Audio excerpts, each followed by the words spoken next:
بسم الله الرحمن الرحيم. الحمد لله رب العالمين والعاقبة للمتقين ولا عدوان إلا على الظالمين. الصلاة والسلام على سيد المرسلين محمد وعلى آله وأصحابه وزوجاته وذرياته ومن تبعهم بإحسان إلى يوم الدين وبعد. ناظرین، السلام علیکم ورحمۃ اللہ وبرکاتہ. باب هل يسافر بالجاریۃ قبل ان يستبرئها. یہ ہمارا آخری باب تھا جسے ہم کل پڑھے تھے اور اس کی ابتدا ہی ہوئی تھی. اس میں یہ بتایا گیا تھا کہ اگر کوئی لونڈی خریدے تو استبراء رحم سے پہلے اس کو سفر میں لے کر جا سکتا ہے یا نہیں. اور یہ مسئلہ آیا تھا کہ آدمی استبراء سے پہلے لونڈی سے بوسو کنار کر سکتا ہے، لیکن اسے جمع نہیں کر سکتا ہے. جب حیض آ جائے اس کے بعد پھر اسے بیوی کے حیثیت سے استعمال کر سکتا ہے، یعنی اس سے جسمانی تعلق قائم کر سکتا ہے. حدیث نمبر 2235. انس بن مالک رضی اللہ عنہ روایت کرتے ہیں، کہتے ہیں کہ نبی صلی اللہ علیہ وسلم خیبر آئے اور خیبر کا قلعہ فتح کیا تو آپ کے سامنے صفیہ بنت حوی بن اخطب کی تعریف کی گئی اور ان کی خوبصورتی کا بیان کیا گیا. ان کے شوہر قتل کر دیے گئے تھے اور وہ ابھی دلہن تھی. پس رسول صلی اللہ علیہ وسلم نے انہیں اپنے لیے پسند کر لیا. پھر روانگی ہوئی. جب آپ سد الروحا پہنچے تو پڑاؤ ہوا اور آپ نے وہیں ان کے ساتھ خلوت کی. پھر ایک چھوٹے دسترخوان پر حیض تیار کر کے رکھوایا گیا اور رسول صلی اللہ علیہ وسلم نے صحابہ سے کہا، اپنے قریب کے لوگوں کو ولیمہ کی خبر کر دو. صفیہ کے ساتھ نکاح کا یہی ولیمہ رسول اکرم صلی اللہ علیہ وسلم نے کیا تھا. پھر جب ہم مدینہ کی طرف چلے تو میں نے دیکھا کہ رسول صلی اللہ علیہ وسلم نے عبا سے صفیہ کے لیے پردہ کرایا اور اپنے اونٹ کو پاس بٹھا کر اپنا گھٹنا بچھا دیا. حضرت صفیہ اپنا پاؤں آپ کے گھٹنے پر رکھ کر سوار ہو گئیں. حضرت صفیہ حوی بن اخطب کی بیٹی ہیں.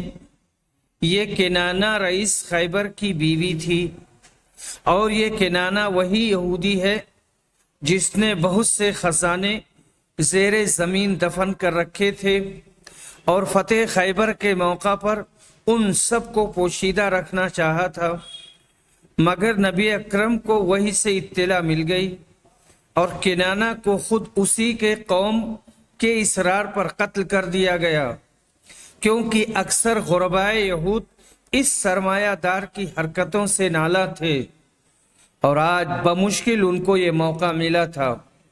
حضرت صفیہ نے پہلے ایک خواب دیکھا تھا کہ چاند میری گود میں ہے.